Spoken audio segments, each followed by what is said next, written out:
Dang, man. Yeah, it sounds like being in California, and if you're married in California, I've always heard that that's bad for the guys. It's going to be bad, She's trying to take everything from you. She betrays you. You stay with me or I'm going to take everything. That's so messed up, dude. Subject: My story, betrayal, divorce, and the fight for what's mine. Betrayed twice. Hello, True Story. I hope you're doing well. I've been a longtime listener of your channel, and I appreciate the platform you've built for men to share their stories, both as a form of catharsis and as a warning for others. I never imagined I'd be writing to you with my own story, but here I am, trying to make sense of my reality. My name is Johnny, real name, and I'm 34 years old. I live in California and have been married for 2 years, though now that marriage is coming to an end in the most painful way possible. My story is about betrayal, manipulation, and the bitter legal battle I never expected to face. How I found out. For the first year of our marriage, everything seemed fine, or at least I thought so. My wife Isabella and I had the typical ups and downs, but I believed we had a strong foundation. She worked as a project manager for a tech company, and I run my own business. Life was good, or so I thought. A few months ago, I started noticing changes in her behavior. She was staying late at work more often, glued to her phone, and became emotionally distant. At first, I ignored the red flags, convincing myself that she was just stressed with work. But then, things escalated. She started being secretive about her phone, taking calls in another room, and dressing differently for work. One night while she was in the shower, a message popped up on her phone. It was from her colleague, Bill, and it wasn't exactly subtle. My stomach dropped as I read the words. "Last night was amazing. Can't wait to see you again." My hands were shaking. I felt like I was in a nightmare. I did something I never thought I would do. I went through her phone.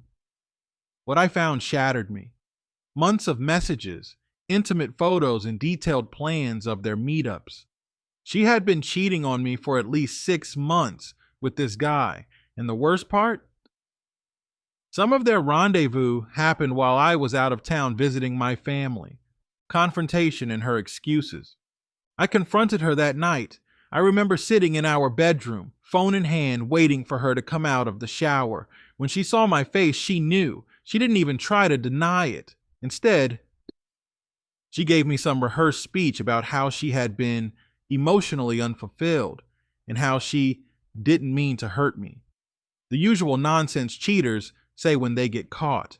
She cried, begged, and even had the audacity to suggest we go to therapy. But I was done. There was no coming back from this. I told her I wanted a divorce.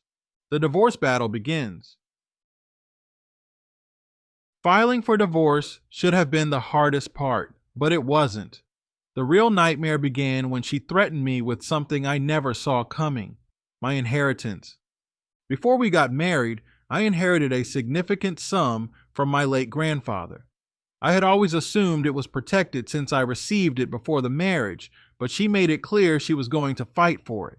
She claimed that because we had used some of my inheritance money to buy our house, she was entitled to half. I was furious. Not only had she betrayed me, but now she wanted to financially ruin me too? The audacity was unreal. Legal warfare and lessons learned. I immediately hired a divorce attorney, and he confirmed my worst fear. California's community property laws can be brutal.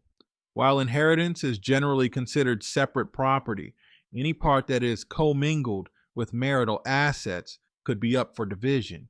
Since we used some of that money for the house, she had a case.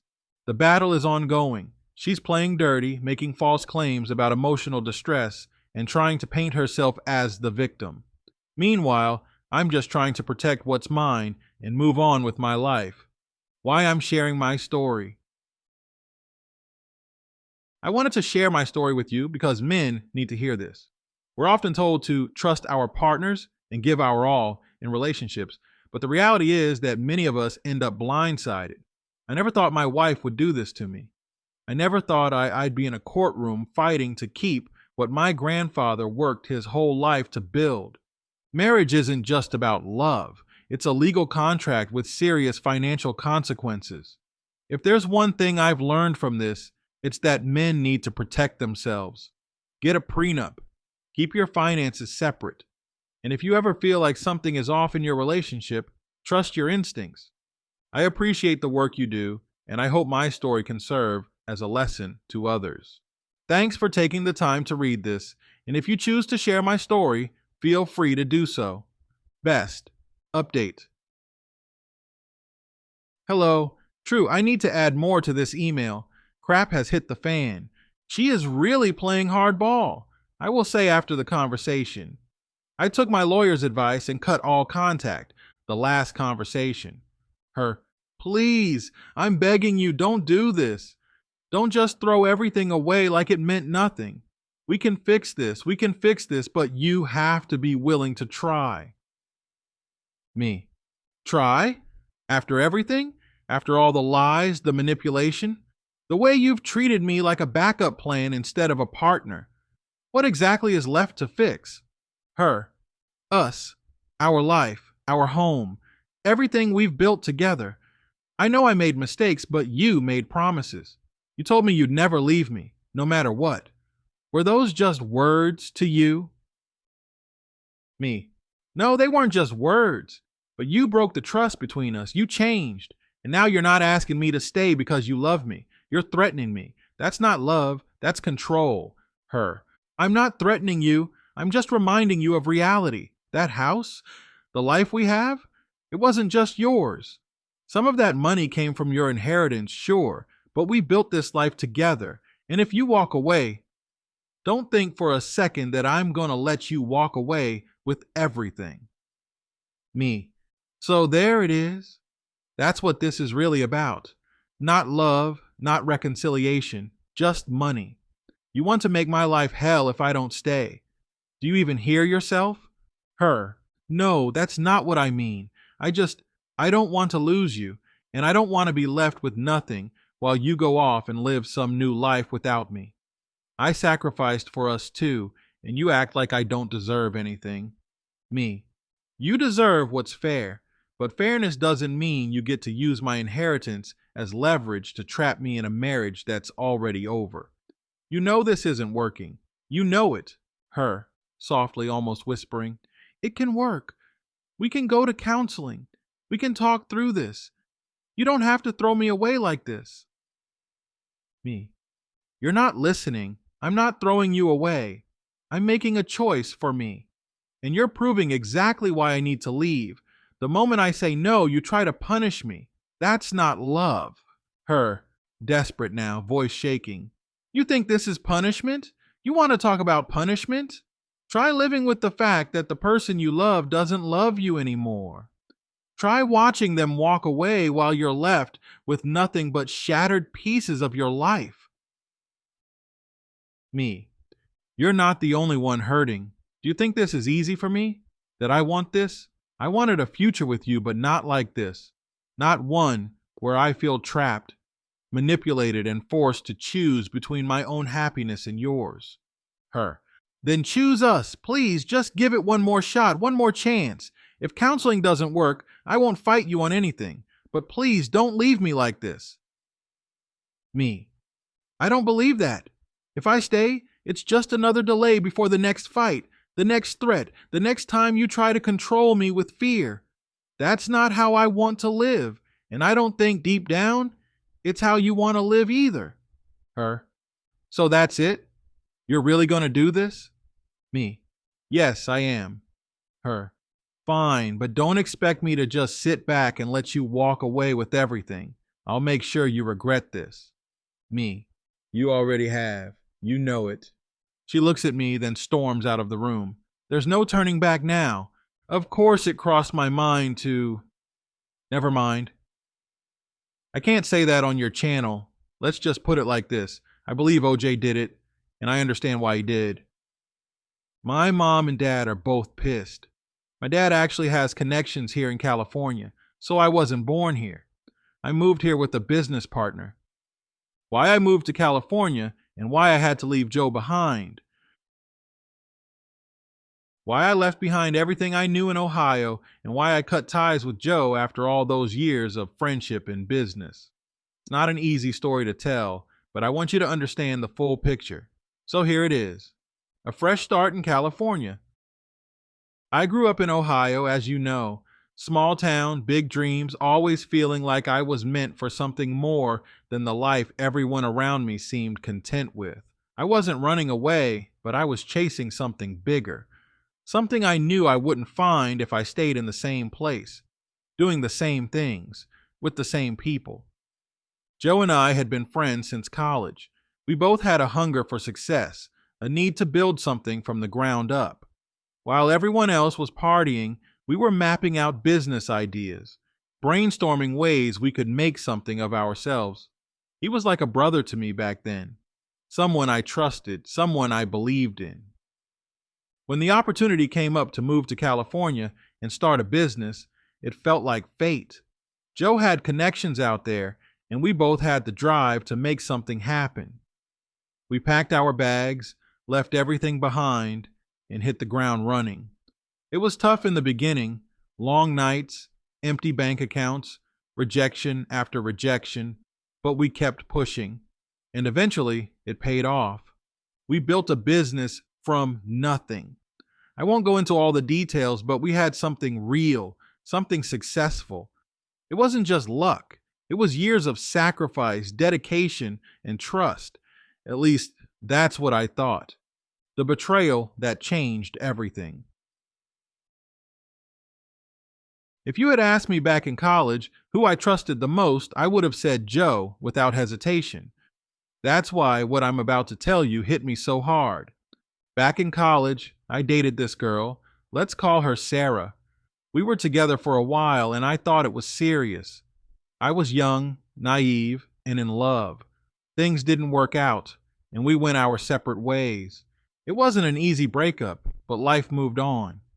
Years later, after I got engaged to Isabella, Joe and I were celebrating over drinks. We were talking about life, our business, the future. And then, out of nowhere, he says something that made my stomach drop. He told me, laughing like it was some kind of joke, that back in college, he had slept with Sarah while we were still together. Just like that, like it was nothing. At first, I thought he was messing with me, trying to get a reaction, but then I saw it in his face. He wasn't joking. He admitted to it without hesitation, like it was just some story to tell over drinks. I sat there completely blindsided, wondering how the hell I had called this man my best friend for so many years. It wasn't just about Sarah.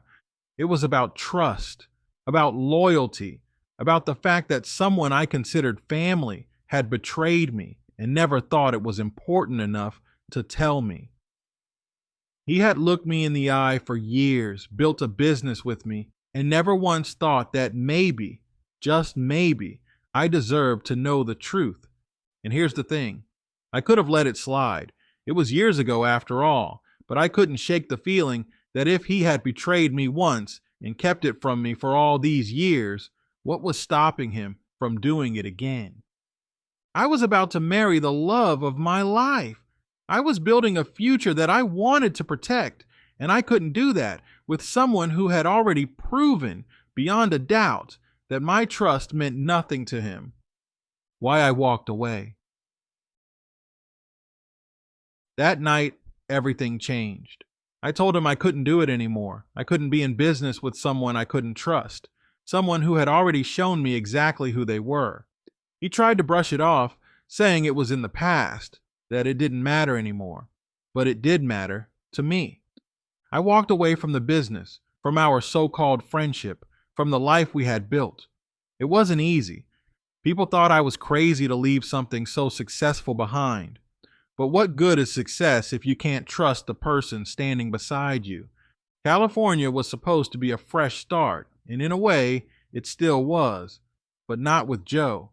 I started over, built something new, surrounded myself with people I could trust.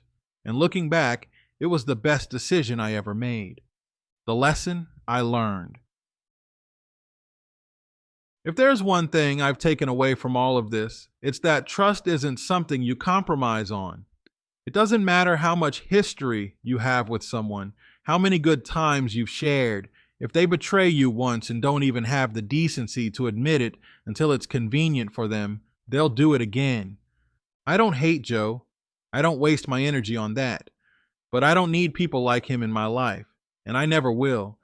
I have run into Joe a few times. He's still here and basically just did his own thing. We run similar companies. It's just had a bit of a twist to it. All I know is this. However my divorce goes, I'm not letting it stop my grind. I left a small town and followed my dream. I made that crap happen. No one can stop me, not even cheating wife who's trying to take me to the cleaners. Some of you may listen to my story and say, "Oh, this idiot is over with." No, I'm not over my friends. I'll always win because that's the mindset I have. I do want to keep you all updated on my situation. Oh man, and I wasn't expecting the other story. You know, it's like it's like you wrote two stories in one. A lot of you do that. A lot of you do that. You were right for getting rid of your friend. Yeah, you guys started a business together, but it's the same situation. Look, that was not your friend. He was disloyal to you, and he's telling you, "Oh, you know, back when you and Sarah were together, you know, I slept with her, but no big deal. You're not marrying her. You're marrying someone else." No, I can never trust you. What else have you done behind my back? You know, I've called you my brother. You know, you're my boy. You're doing this stuff behind my back. What else have you done? He probably was messing with your fiance at the time, the one that you ended up marrying. You know, some guys are really like that. I need to conquer other men's women. Some guys really have that mentality. And it sounds like your old friend who you started a business with had that mentality. It's ridiculous, and this soon to be ex-wife. Please keep us posted. Yes, we want to know what happens, man. And I love how you're encouraging others. You're like, listen, I'm in a bad situation. He's trying to take my inheritance, house, probably my business. I don't know. I'm not going to let it stop me. I love that mindset. You know, a lot of people probably will say, dude, you're screwed. Just get over, you're screwed. Okay, I might be screwed. I'm not about to sit here and just fall down and cry about it. No, I'm going to keep moving and I'm going to bust my butt just like I've been doing. I love that, dude. Level up, keep going. But keep us updated. Guys, if you want to send in a story, send it to truestorynation@gmail.com. Here, I'll put it on the screen. That is truestorynation@gmail.com. I'm going to catch you guys at the next one.